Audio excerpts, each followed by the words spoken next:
When the Prophet brought the teaching of Islam, he brought a teaching of equality, where the rich and poor were now equal. Men and women had an equal status in society.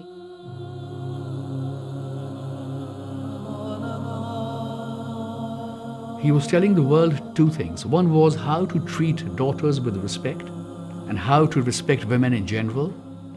And also the fact that in times to come, he will be indebted to Fatima and her progeny for the propagation and survival of his divine message. The message of love, of equality, of justice, of peace, and not a message of what Islam has now is interpreted to be. At a very young age, she accomplished so much. In 18 years of life, we find that she leaves a legacy like none other. She is one woman who is the axis between both Imamat and Nubuwwat. To have someone like Fatima Zahra is a treasure. It's really something that, instead of having it only in books and words, and you should be like this, and you should aspire to be so, when you actually see a person becoming like that, it really encourages you and tells you that this is possible. It's possible to be generous like Fatima. It's possible to be wise like Fatima. It's possible to be firm in faith like Fatima.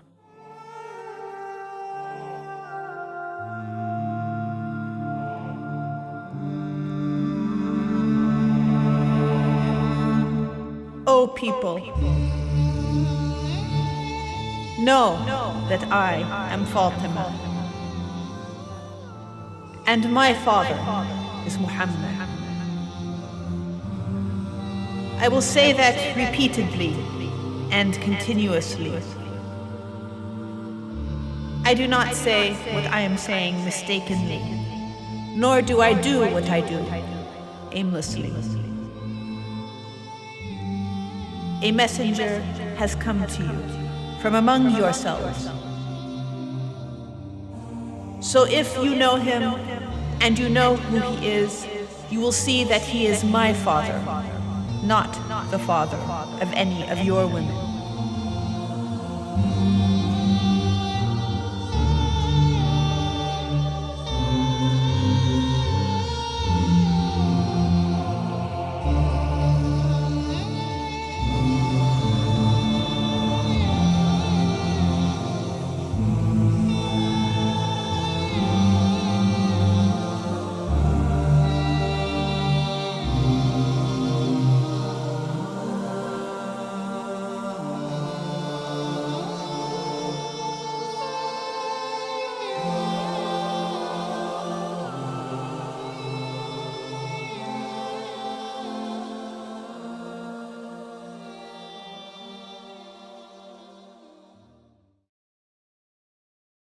With the days mounting up since the death of the Prophet, the authority or the ability to practice authority by the first Khalifa was increasing.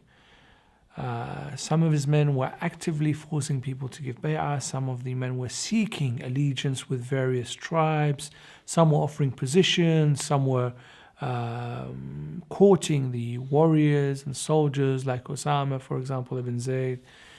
And so within a matter of days, the first Khalifa became in such a position that he was not so much afraid of opposition anymore.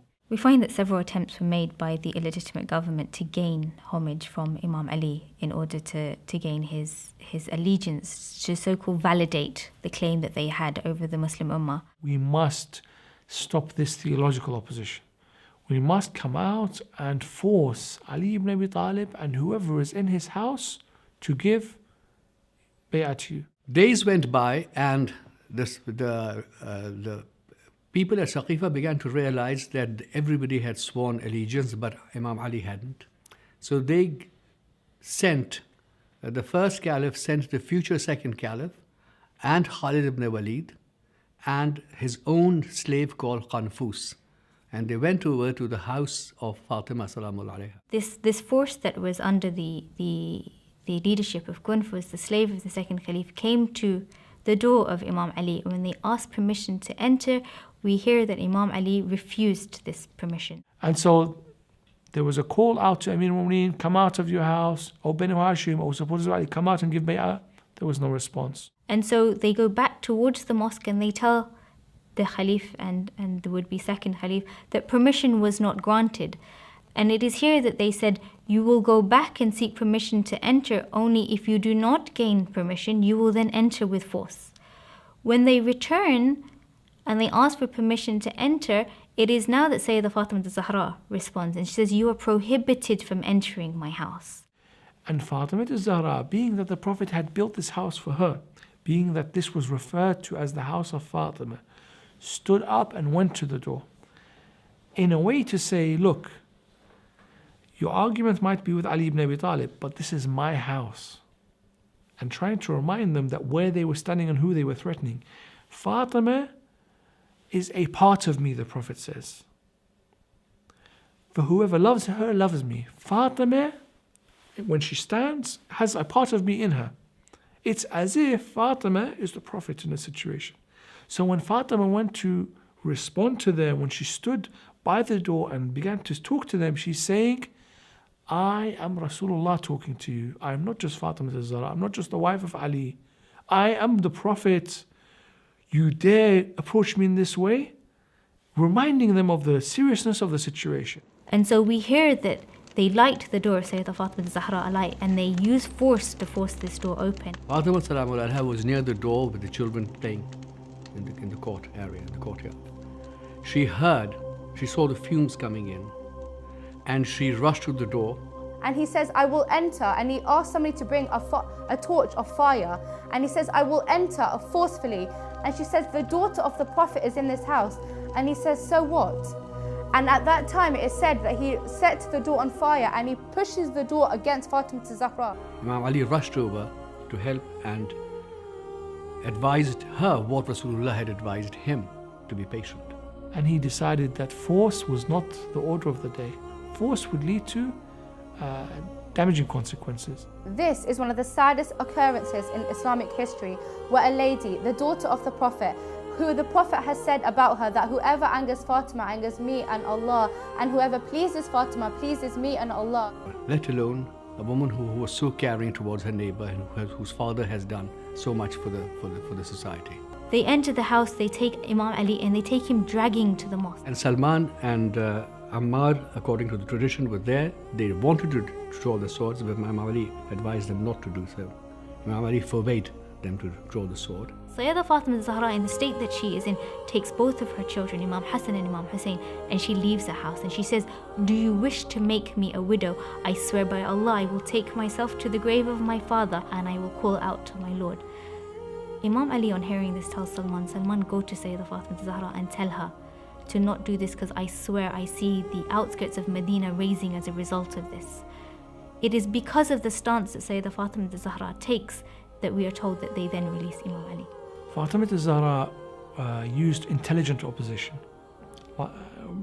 The methods of debating and arguments had reached an end point where they were of no use anymore. So she used intelligent opposition. What do we mean? Fatima al-Zahra used mourning as a sign of respect to the Prophet and his holy family, as a sign of the grave dangers the Muslims were in, and as a sign of saying, I preoccupy myself with the rest of mankind while you worry about how to get power. From the minute the Prophet has died, we, the Ahl Bayt, have been busy with what? The Prophet, the Ahl Bayt, the Quran, where you, the opposition, are interested in gaining power, forcing people to give bay'ah, attacking this person, attacking that person. She recites a eulogy on the grave of her father, and she says that there has been such incidents and news after you that if you were here, you would be saddened too. She says, goodness has left this earth, and we miss you as much. We miss you being here like a parched land misses rain. The sun has darkened, the sky has darkened, and the daylight has gone from my life. The earth tremors and trembles at the passing away of the one who was sent as mercy unto mankind.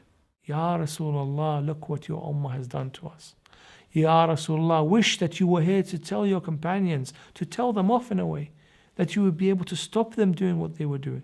Ya Rasulullah, after our position that we were the most beloved household, now the people of Medina, none of them view us with respect. Those very neighbors whom she had been feeding free and through her hard labor of milling barley seeds on her kwan and feeding them, those began to complain to Imam Ali that they couldn't bear to hear Fatima's voice. Her house led into the mosque of the Prophet.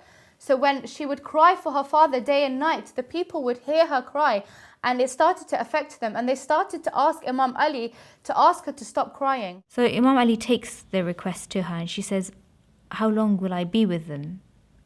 My duration of stay is short. And so Imam Ali builds a house for her outside Baqi. And in the morning, she would go with her children to the House of Sorrows, is what it becomes known as, and weep. And then at sunset, Imam Ali would collect her and bring her home. It was destroyed later on, but until today, we say that Bayt al-Ahzan is in our hearts. All the Muslims will have Bayt al-Ahzan in their hearts, a place where we will meet and gather, mourn Fatima al-Zahra, and remember the difficulties that the Ahlul Bayt and especially Fatima went through, and to say that we are in opposition. Whoever is against the household of the Prophet, we are opposed to. Sayyidah Fatima al-Zahra would remember her father a lot. And so Bilal, after the death of the Holy Prophet, had vowed that he would never recite the adhan again. Sayyidah Fatima al-Zahra wanted to be reminded of her father, and so she requested that Bilal recite the adhan, and it was only because this request came from her that he said that he would. In her last days, she missed her father very much. She would ask Bilal, who was the one who would recite adhan in the time of the Prophet, she would ask him, please recite the adhan. When he would say Allahu Akbar, her body would start to change. When he would say Ashhadu an la ilaha illallah wa ashhadu anna Muhammad Rasulullah, she would faint and collapse. The people would say, Bilal, oh Bilal, stop. Lady Fatima is unconscious now. She would regain her consciousness and she would ask him, Bilal, recite again. But he would not recite for fear of Fatima's life. So the emotional side of Fatima's mourning is very clear. But with that, she's delivering a message. She tells the people, the women of the people of Medina, that your husbands have let down Islam. How can you be married to these people and not say anything to them? She tells them, she gives them insight into what will happen. She says that if you carry on like this, making the wrong decisions, then you will see evil and suffering in your life. And these women would go back and they would tell their men, Fatima is not happy with you. Fatima is angry with you. And we heard what the Prophet said, if Fatima is angry, Allah is angry. And these men would then come and plead with Fatima, oh, please forgive us. She said, forgive you for what?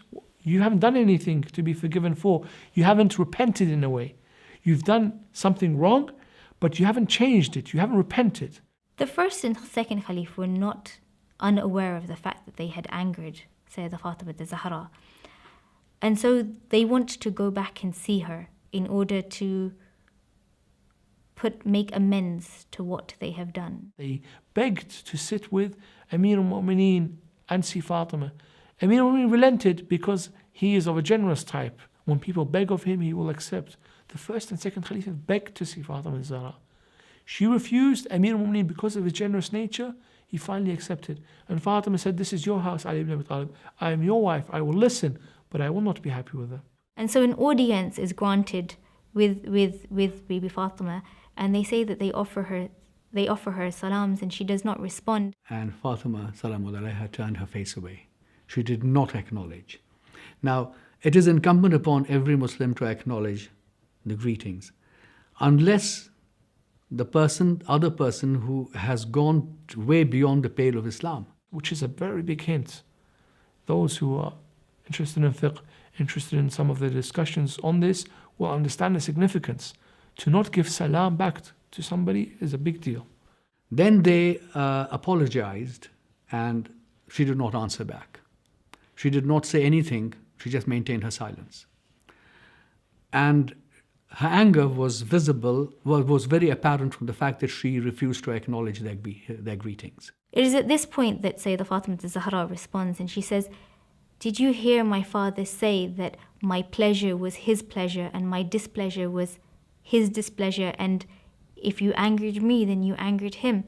And he replied in the affirmative, and she says, with Allah as my witness and the angels, on the day of judgment I will complain to my father and I will say to him that you have angered me. So this is a statement that Fatima has left for us for 1400 years later, for whatever amount of time later, for us to know who were the supporters of the Ahl Bayt, who were the enemies of Ahl Bayt, who were the ones that loved the Prophet and the holy household and loved Allah subhanahu wa ta'ala, and who were the ones that were willing to go against the household of the Prophet, the Book of Allah, the Prophet himself, and Allah subhanahu wa ta'ala. Sayyidah Fatima Zahra was very weak, and she had become mortally ill. And Amir al-Mu'mineen said, I watched as the flower of Rasulullah that he took and gave her hand to me and said in the final moments, Ya Ali, she is my trust unto you. I'm trusting Fatima to you. Be careful with her, protect her. He said, I watched as this flower that I was given, slowly this flower began to wither. Fatima's face changed, her health, the way she walked.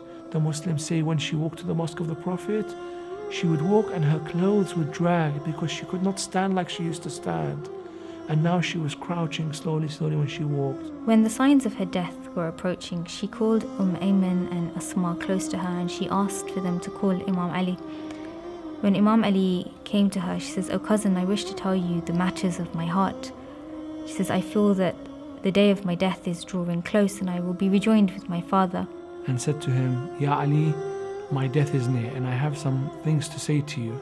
And Amir al-Mu'mineen said, please, O Fatima, say what you have, and I will do my best to heed every one of your words and to carry out actions on each one of your words. She asked, O Amir al-Mu'mineen, have I ever disobeyed you in a matter? Have I behaved in a way in which you wanted to tell me that you were pleased with me? She was asking in a way to affirm that in her life she acted perfect. She says, "O cousin, since we have lived together, I have never angered you, I have never betrayed you, I have never lied to you." And Imam Ali says that you are more conscious of God, you are more pious than this, and as a result, I would never censor you. And he was heartbroken, very sad. And he said, I want you to know one thing, what my will is going to be. My will is that you should marry. And Fatima says that first and foremost, Ya Amir al-Mu'mineen, this house must have a wife and a mother in it. So after my death, you will marry. And that you should have children who will protect my Hussein in Karbala. And you should, because my father has told me what's going to happen to Hussein. Of all the children that you love him most. Of all the children that you love Zainab most. Because of the suffering they have to endure in years to come. And she says, Ya Amir al-Mu'mineen, I want you and no one else to give the ghusl. But to give the ghusl over my clothes. For I am tahira mutahara, I am being thoroughly purified. And so you give the ghusl for my body over my clothes without removing my clothes. She says to him that these people have really hurt me, so when I die, please don't let them come to my funeral. Bury me at night so that they cannot attend and they do not know where I am buried, as a sign of my anger and my displeasure towards them. That's my will to you. Then she talked about she glorified God and talked about the message of Rasulullah, how important it was, and of the Imamat and Wilayah of Imam Ali himself. She was the first person to really fight for Imam Ali and for his rights. And in fact, it was not his right because it was a right ordained by God. For the continuation of the true religion of Islam, it was necessary for Imam Ali to have taken over after Rasulullah. Fatima Zahra, on the day of her death, from the morning she had more energy. And it was as if she wanted to go out and having fully prepared herself and those around her for her death. And so from the morning she was able to return to her household duties, which she hadn't been able to do for some time. That day, she called Asma bint Umays and said, I have done all the household work. I have washed children's clothes, their food is ready, and all the house is clean. I'm going to lie down. I'm in my bed, but before that I'm going to say my prayers. if you do not hear me, invoke on me, and if I do not reply, then know that I have already met with my Lord. And so Fatima enters her room and she begins her prayers. And the narrations say this was occurring after Salat al-Maghrib, between the Maghrib and the Isha prayer, so in the evening. And Asma narrates that I was elsewhere in the house and I could hear Fatima, a weak voice, but I could hear her voice in dua and praise. And that's what happened. That she went to the room, performed her prayer, her salat, and then she called out 3 times, Allahu Akbar. And Asma bint Umays understood what had happened. Asma calls Sayyidah Fatima Zahra's name and there was no response. She then calls, O daughter of Rasulullah, through all the titles of the Prophet, and again there was no response. I saw her in her mihrab, in her prayer position, and that she had fallen on her side. And so I went and uncovered her face, and I saw that Fatima's soul had departed. Fatima had died. At that moment, I did not know what to do, because though she had prepared me for her death, I would not know how to respond to Al-Hasan and Hussein. What was I to say to Amir al-Mu'mineen? And it is at this point that Imam Hassan and Imam Hussein enter, and they inquire as to where their mother is. Asma doesn't respond. They then go to look for Sayyidah Fatima Zahra. When they find her, we are told that they cling on to the body of their mother and they weep bitterly. And at which point, both sons go to the mosque, because Imam Ali was not in the house. They go to the mosque in order to inform their father of the demise of their mother. They say he was standing with 2 of his companions. They told him, our mother Fatima has died. This great warrior of Islam, this great hero of Islam, this man who brought down the gates of Khaybar, fell down on his face, the riwayat say. And water was born and splashed on his face, so he regained his consciousness.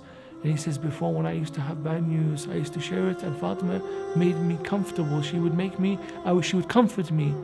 But now, who do I turn to with this bad news? Obviously, he was extremely grief-stricken, extremely heartbroken. And his 2 children because she was very young. There were various traditions state early 20s to late 20s, no more.